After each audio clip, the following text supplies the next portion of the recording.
কংসাবতী নদীর ভয়াবহ রূপ তোমরা এখানে দেখতে পাচ্ছ। তো নদী কিন্তু এখনো পর্যন্ত কানায় কানায় ভর্তি, জল দেখতে পাচ্ছ। তো চরম বিপদসীমার উপর দিয়ে বইছে এবং এখানে ঘরবাড়িগুলো তোমরা দেখো, তো প্রায় ডুবে গেছে। এই নদীর পাঁশকুড়া এলাকাতেই কিন্তু বেশ কয়েক জায়গায় বাঁধ ভেঙেছে। আর বাঁধ ভাঙার পরেও কিন্তু নদীর জল এক ফোঁটাও কমার নাম নেই।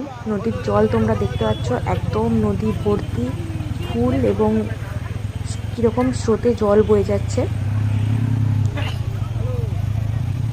পাঁশকুড়ার চাপাডালি, মানুর এইসব এলাকাতে বাঁধ ভেঙেছে। তো তোমরা যে কোনো ভিডিও থেকেই হয়তো দেখেছো বা আমার ভিডিও দেখতে পারো, ছাড়া রয়েছে। তো সেই বাঁধ ভেঙে যাওয়ার পরেও কিন্তু জলের পরিস্থিতি এখানে তোমরা দেখতে পাচ্ছ। তো পাঁশকুড়া থানা সংলগ্ন এলাকায় যে কংসাবতী নদী বয়ে গেছে, তো এই জায়গাটা হচ্ছে সেখানকার। তো এইখানে তোমরা দেখতে পাচ্ছ পুরো ভর্তি নদী।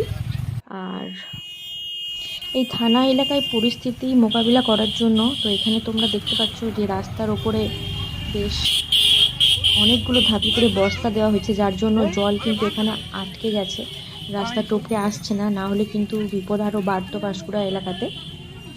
তো যাই হোক, আজ পর্যন্ত এখনও পর্যন্ত নদীতে কীরকম জল সেটাই তোমাদেরকে এখন দেখালাম।